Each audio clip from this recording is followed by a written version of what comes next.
విద్య ద్వారానే అభివృద్ధి సాధ్యమని, అటువంటి విద్యను కష్టపడి కాకుండా ఇష్టపడి చదివితేనే భవిష్యత్తులో ఉన్నత శిఖరాలను అధిరోహించగలరని మత్స్యకార నాయకులు పెనపోతు తాతారావు పేర్కొన్నారు. కాకినాడ నగరంలో స్థానిక ఏటిమోగ పార్క్ ఆవరణలో ఏటిమోగ యూత్ డెవలపర్స్ ఆధ్వర్యంలో విద్యా అవగాహన సదస్సు నిర్వహించారు. కార్యక్రమానికి ముఖ్య అతిథిగా మత్స్యకార నాయకులు పెనపోతు తాతారావు పాల్గొనగా, విశిష్ట అతిథులుగా ఉమెన్స్ స్కాలర్స్ ప్రిన్సిపల్ చింత నారాయణమూర్తిరాజు, ఏజీకే ఎంప్లాయీస్ అధ్యక్షులు అద్దంకి వెంకన్నబాబు, ఏటిమోగ యూత్ డెవలపర్స్ సభ్యులు ఉపాధ్యాయుడు పెనపోతు రామకృష్ణ, ఇంజనీర్ పాలుపు వీరబాబులు పాల్గొన్నారు. సందర్భంగా వారు మాట్లాడుతూ, విద్యార్థులంతా చిన్ననాటి నుండి ఒక మంచి లక్ష్యాన్ని ఏర్పాటు చేసుకుని దానిని సాధించేందుకు పట్టుదలతో కృషి చేయాలని అన్నారు. అలాగే భవిష్యత్తులో ఉన్నత స్థానానికి చేరుకున్నాక అంతటి ఉన్నతికి కారణమైన తల్లిదండ్రులను ఎట్టి పరిస్థితుల్లో విస్మరించరాదని అన్నారు. ప్రతిభ గల వారి విద్యాభివృద్ధికి తమ వంతు సహాయ సహకారాలు ఎల్లప్పుడూ ఉంటాయని హామీ ఇచ్చారు.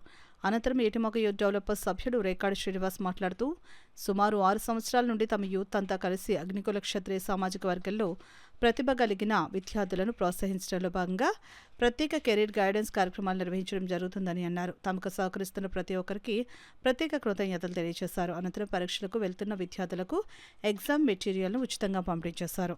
తదుపరి ప్రతిభ కలిగిన విద్యార్థులను మరియు అతిథులను ఘనంగా సత్కరించారు. కార్యక్రమంలో అగ్నికుల క్షత్రియ ఐక్యవేదిక కోరంగి సభ్యులు సంగాడి రాంబాబు, వైదాడి నూకరాజు, ఏటిమోగ యూత్ డెవలపర్స్ సభ్యులు రేకాడి వెంకటకుమార్, సంగాడి అంచి, నాగరాజు, భీమరాజు, లక్ష్మణరావు, శ్రీను, మాతరాజు, రవి, కామేష్, రాజు, నరసింహమూర్తి, ధర్మ, అధిక సంఖ్యలో విద్యార్థులు తదితరులు పాల్గొన్నారు. అది ఎప్పటి నుంచి అంటే 8వ తరగతి నుంచే నాకు ఒక గోల్ ఉండాలి, నేను ఇది చదవాలి అని ప్రతి విద్యార్థికి ఈ గోల్ ఉండాలి. ఈ గోల్ ఉండడం వల్ల ఏమవుతుంది అంటేనమ్మా 10th మనం ఏమవ్వాలి, ఏ మార్కులు తెచ్చుకోవాలి అనేది ఒక అవగాహన వస్తుంది. దాని మీద మనం ఇంకా ముందుకెళ్ళగలుగుతాం. అలాగే మీ తల్లిదండ్రులు మిమ్మల్ని చదివిస్తున్నారంటే చాలా కష్టపడి చదివిస్తున్నారమ్మా. మనం ఎంత ఎదిగినా సరే తల్లిదండ్రుల దగ్గర ఒదిగి ఉండాలి. వాళ్ళ కష్టఫలమే మనం ఈరోజు ఎదుగుదలకు కారణం. వాళ్ళని ఎప్పుడూ మనం మర్చిపోకూడదు. ఎందుకంటే ప్రాణానికి తెగించి ఏట నుంచి వచ్చిన తర్వాత వచ్చిన డబ్బులతో మిమ్మల్ని చదివిస్తున్నారు. ఆ కష్టం ఎంత అనేది ఆ తల్లిదండ్రులు ఇద్దరికే తెలుసా, ఇంకెవరికీ తెలియదు. అలాగే మీరు మంచిగా చదివి ఇంకా ఎంతో ముందుకెళ్ళాలని. ఎందుకంటే మా నాన్న ఏమి లేనోడు, నేనేమి చదవలేనేమో, చదవండి అమ్మా. ఎందుకంటే మీరు చదివితే మీ చదువుకి సపోర్ట్ చేసేవాళ్ళు చాలామంది ఉన్నారు. ఇదిగో ఈ సంవత్సరం వెళ్ళొచ్చారు యూత్ డెవలపర్స్. అలాగే ఇంకా 100 మంది వస్తారు. ఎందుకంటే చదవడానికి వెనకాడకండి అమ్మా. చదువు అనేది 10 మందిని తీసుకెళ్లేది, 10 మందిని ముందుకు తీసుకెళ్లే విద్య అమ్మ. అది డబ్బులు అనేది నా ఇంటి వెలుగే ఇస్తుంది, చదువు అనేది 10 మందికి వెలుగునిస్తుంది. అందుకే మీరు అందరూ చదవండి, మంచి వృద్ధిలోకి రావాలి. ఇది నా ఆకాంక్ష. ఈ అవకాశం ఇచ్చిన పెద్దలకు నా ధన్యవాదాలు. మీరు గమనించాల్సింది ఏంటంటే ప్రతి వాళ్ళ యొక్క మీ యొక్క బాగు మా యొక్క బాగు ఏ విధంగా చూసుకున్నప్పటికీ కూడా తల్లిదండ్రుల యొక్క రక్తాన్ని మనకు దారపోస్తే మనం ఈ స్థితిలో ఉన్నాం. కాబట్టి ఎట్టి పరిస్థితుల్లోనూ అది మర్చిపోకండి. నెక్స్ట్ ఇంకోటి కూడా గమనించాల్సింది ఏంటంటే ప్రతి ఉద్యోగస్తుడు కూడా ఈ రోజున ఒక 1 by 1 చెప్తాను. నా వరకు నేను చెప్పుకోవాల్సి వస్తే మాది బొడ్డు చెన్నెంటపాలెం. మా తాతగారు ఆ రోజుల్లో మా నాన్నగారు చదువు కోసం బైరేపాలెం వదిలిపెట్టి బొడ్డెంకటపాలెంలో ఉండి తాళ్ళలో చదివించారు. ఆయన ఫెసిలిటీ డిపార్ట్మెంట్లో చేస్తూ నన్ను చదివించడం వల్ల నేను ఈ రోజున ఈ స్థితిలో ఉన్నాను.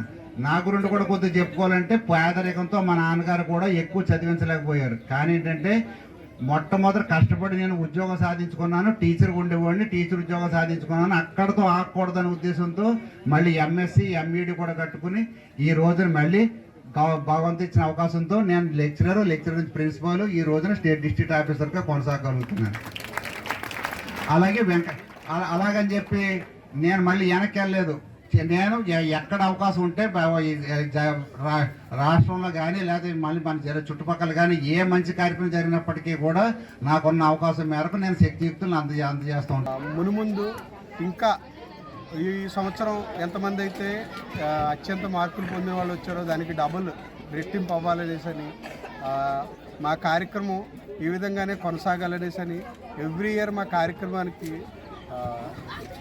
సహకారం అందిస్తున్న మా మెంబర్స్ తోడ్పాటు ఎప్పుడూ మాకు ఉంటుందని నేను ఆశిస్తున్నానండి.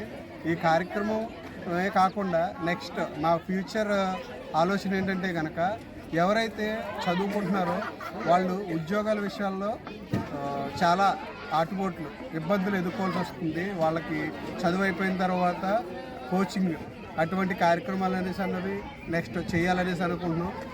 ఒకరికి ఉద్యోగం ద్వారా నిలబడ్డారనేసి అంటే కనుక ఆ ఘనత అనేసి అన్నది వాళ్ళు ఎప్పటికీ మర్చిపోరు.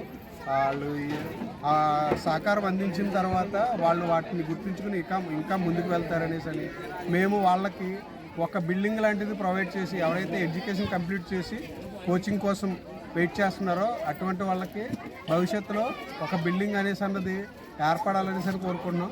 ఆ బిల్డింగ్ ఏర్పడితే ఆ బిల్డింగ్లో చాలామంది స్టూడెంట్స్కి కోచింగ్ క్లాసెస్ కానీ కంప్యూటర్ క్లాసెస్ కానీ వాటిని కండక్ట్ చేసి వాళ్ళు ఇంకా సాంకేతిక నైపుణ్యాన్ని పెంచి వాళ్ళు ఇంకా ముందుకు తీసుకెళ్లాలని కోరుకుంటున్నామండి. ఈరోజు ఈ కార్యక్రమంలో మనకి 400 మంది స్టూడెంట్స్ అటెండ్ అయ్యారండి. వాళ్ళందరికీ కూడా మనం ఎగ్జామినేషన్ కిట్ పంపిణీ చేయడం జరిగింది. ఈ కార్యక్రమంలో మనకి 10th class, intermediate and polytechnic ఈ స్టూడెంట్స్ని మనం పిలిచి సన్మానించడం జరిగింది. అలాగే ఎగ్జామినేషన్ కిట్తో వాళ్ళకి ఇచ్చి ఎగ్జామ్స్కి ఏ విధంగా ప్రిపేర్ అవ్వాలని చెప్పడం జరిగింది.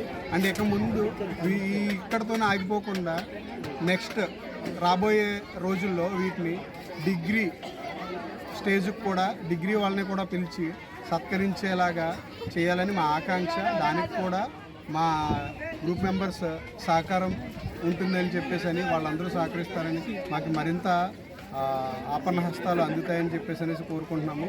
ఈ కార్యక్రమం దిగ్విజయంగా కొనసాగడానికి కారణమైన ప్రతి ఒక్కరికి కూడా పేరు పేరున నా ధన్యవాదాలు తెలియజేసుకుంటున్నాను. అండ్ స్టూడెంట్స్ అందరికీ కూడా ఎగ్జామ్స్ రీత్యా ఆల్ ది బెస్ట్ చెప్తూ నేను ముగిస్తున్నాను.